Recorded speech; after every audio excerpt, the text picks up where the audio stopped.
ক্ষমতা হারানোর যে ট্রমা, বেদনা, আঘাত, এটা আওয়ামী লীগ সম্ভবত অনেকটা সামলে নিয়েছে। তাদের মধ্যে যাদের পালানোর কথা ছিল তারা পালিয়ে গেছেন, যাদের ধরা পড়ার কথা ছিল, গ্রেপ্তার হওয়ার কথা ছিল, তাদের অনেকে গ্রেপ্তার হয়েছেন, এবং যারা পালাতে পারবেন না, নেগোসিয়েশন করতে পারবেন না বা পারেননি, তারা এখন পালিয়ে আছে এবং এরা ধরা পড়বেন। আর আরেকটি শ্রেণী আওয়ামী লীগের বাংলাদেশে রয়েছেন, যারা স্থানীয় রাজনৈতিক নেতৃবৃন্দ রয়েছেন, তাদের সঙ্গে মাথা নুইয়ে তওবা করে তারপর বিভিন্নভাবে সমঝোতা করে তারা কিন্তু সমাজের সঙ্গে মিশে গিয়েছেন। মোটামুটি ব্যবসা বাণিজ্য সবকিছু চলছে। আর আমলা কামলাদের মধ্যে যে দুষ্ট শ্রেণী রয়েছেন, তারা সবাই শত কোটি টাকার উপরে লেনদেন করে একেবারে চোখের সামনে বাঘের মতো করে তারা বাংলাদেশ থেকে চলে গেছেন। কেউ লন্ডনে গেছেন, কেউ আমেরিকাতে গেছেন, কেউ দুবাই, সিঙ্গাপুর গিয়েছেন। আমরা তাদের একটা পশমে স্পর্শ করতে পারিনি এবং তারা সেখানে গিয়ে বক্তৃতা দিচ্ছেন, বিবৃতি দিচ্ছেন, এবং আমরা এখনো জিজ্ঞাসা করতে পারছি না যে অমুক লোকটি যে আমেরিকা চলে গেল, শুনেছি সে 1000 কোটি টাকা বা 100 কোটি টাকা ঘুষ দিয়ে বাংলাদেশ থেকে গেছে, তো সে গেল কি করে? সে কি টাকা দিয়েছে না মাগনা গিয়েছে? কিংবা টাকা দিলে সে কাকে টাকা দিয়েছে? সে টাকা কই? এই প্রশ্নগুলো আমরা এখন করতে পারছি না।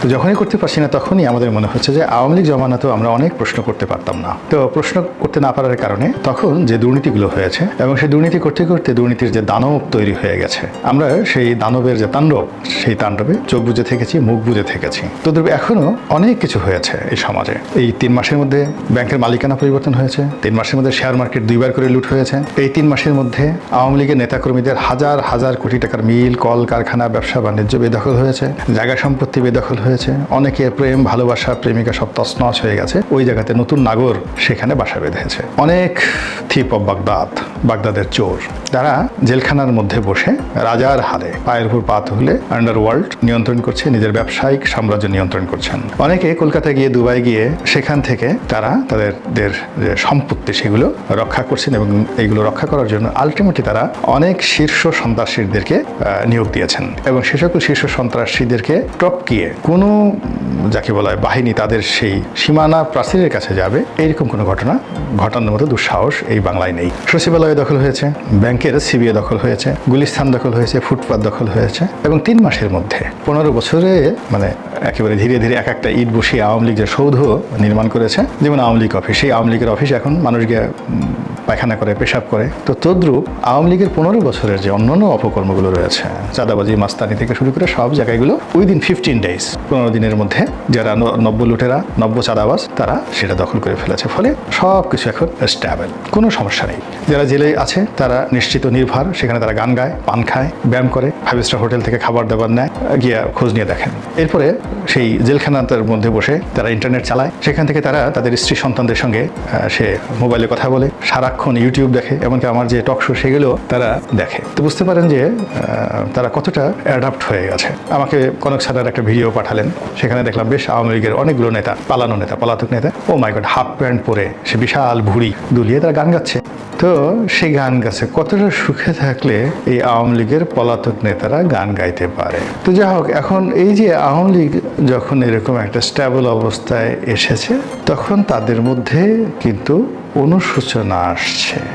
মানুষ যখন খুব ক্রোধের মধ্যে থাকে, বিপদের মধ্যে থাকে, অস্থিরতার মধ্যে থাকে, তখন সে এত কিছু চিন্তা করে না, শুধুমাত্র নিজের জীবন বাঁচানোর কথা চিন্তা করে।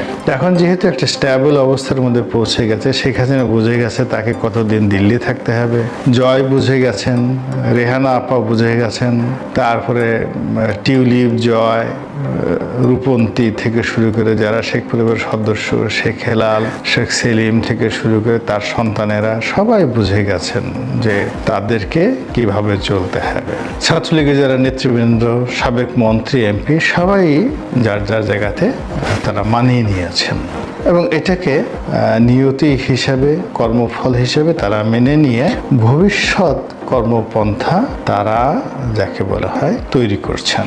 তো এর মধ্যে যেটি সবচেয়ে উল্লেখযোগ্য সেটি হলো অনেক আওয়ামী লীগের শীর্ষ নেতা, ছাত্রলীগের সাবেক শীর্ষ নেতা, অনেক মন্ত্রী এবং এমপি, অফকোর্স তারা তুলনামূলকভাবে পজিটিভ, তারা এখন আত্মসমালোচনা শুরু করেছেন।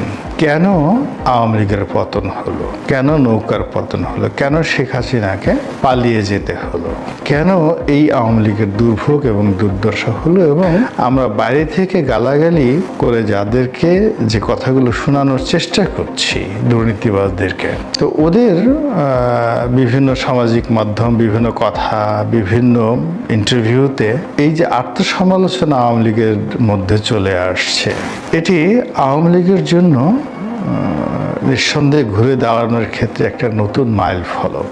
আর অন্যদিকে যেটি হচ্ছে সেটি হলো আওয়ামী লীগের যারা প্রতিপক্ষ তাদের জন্য এটা খুবই হতাশাজনক, ভয়ঙ্কর। এর কারণ হলো এই যে যারা সমালোচনা করছেন, দুনিয়ার একটা নিয়ম হলো যে আপনি বিপদের সময় যারে উপকার করবেন সেই লোকটি যদি কখনো সুসময় তার জীবন আসে, সে প্রথমে আপনাকে অ্যাভয়েড করবে। আওয়ামী লীগ, বিএনপি, জামাত সব দলগুলোই এদেরা বিপদে যখনই পড়েছে তখন অনেকের কাছে গিয়েছে, অনেকে সহযোগিতা নিয়েছে সব ব্যাপারে, কিন্তু যখনই তাদের জীবনের সুসময় এসেছে তখনই তারা প্রথম যে কাজ করছে, তাদের যারা উপকার করেছে তাদেরকে দূরে ঠেলে রেখেছে। দ্বিতীয়ত, কেউ যদি খোঁটা দেওয়ার জন্য সামনে এগিয়ে এসে বলার চেষ্টা করেছে আমি তো তোমাদেরকে এই উপকার করেছি, তখন তার কণ্ঠরোধ করেছে এবং ক্ষেত্র বিশেষে তাদের বাস ঢুকিয়ে দিয়েছে, সর্বনাশ করে দিয়েছে। এটা হলো দুনিয়ার নিয়ম। তো সেই ক্ষেত্রে এখন আওয়ামী লীগের যে লোকগুলো, যাকে বলা হয় আওয়ামী লীগের আত্মসমালোচনা করছেন, এবং এদের কারণেই হয়তো আওয়ামী লীগেরই ভাগ হবে, ভালো পর্যায়ে আসবে, রাজনীতি করবে। কিন্তু আওয়ামী লীগ যদি আবার কোনো কারণে ক্ষমতায় আসে, কোনো সময় ক্ষমতায় আসে, দুর্ভাগ্যজনক হলো সত্যি যে এই লোকগুলো যারা এই কাজগুলো করছে তারা ক্ষমতার মধুমেওয়া খেতে পারবে না। ওই যে যারা গান গাচ্ছে, অপকর্ম করে গেছে, আবার তারা সেখানে এসে সেই লুটেরা শ্রেণী এসে ক্ষমতা দখল করে বসবে এবং তারা এসে তাদের প্রতিপক্ষ, সেটা বিএনপি হোক, জামাত হোক, সমন্বয় হোক, তাদেরকে কড়ায় গণ্ডায় সেই প্রতিশোধ তারা নেবে। এবং এই সময়টাতে দেখেন, এই 3 মাসে যদি দেখেন বিএনপির যে সকল নেতাকর্মীর প্রচণ্ড আত্মত্যাগ ছিল, প্রচণ্ড কষ্ট করেছেন, নিঃশেষ হয়ে গেছেন সব কিছু দিয়ে, এদের কয়জন চাঁদাবাজির সাথে জড়িত বলেন তো? এদের কয়জন যাকে বলা হয় এই 3 মাসে লাভবান হয়েছেন? কিন্তু গিয়ে দেখেন যে কোথা থেকে এসে কেউ হয়তো পালিয়েছিল বিদেশে, কেউ হয়তো পালিয়েছিল অন্য জেলাতে, কেউ বলেছিল যে আমরা আর বিভিন্ন রাজনীতি করব না। সেই লোকগুলো, হাতে গোনা লোকগুলো, সমস্ত মন্দ জায়গাগুলো তারা দখল করে ফেলেছে। তো এরকম আওয়ামী লীগের ক্ষেত্রেও অতীতে বহুবার ঘটেছে। 60-এর দশকে আওয়ামী লীগের নাম নেওয়ার যখন সময় ছিল না, তখন আমেনা রহমান আওয়ামী লীগের অফিসের বাতি জ্বালিয়েছেন। আবার যারা 75-এর 15ই আগস্টের পর আওয়ামী লীগের নাম নেওয়ার মতো ছিল না, যারা সেই সময়টিতে মিজানুর রহমান চৌধুরী, যিনি এই আওয়ামী লীগ থেকে বহিষ্কৃত হয়েছিলেন, বঙ্গবন্ধু তাকে বহিষ্কার করেছিল। এখন যেমন সোহেল তাজের কথা চিন্তা করেন, তো এরকম তিনিও আওয়ামী লীগ থেকে বঙ্গবন্ধুর জমানাতে বহিষ্কৃত হয়েছিলেন এবং আওয়ামী লীগের দুর্দিনে তিনি আওয়ামী লীগকে সুসংগঠিত করেছিলেন।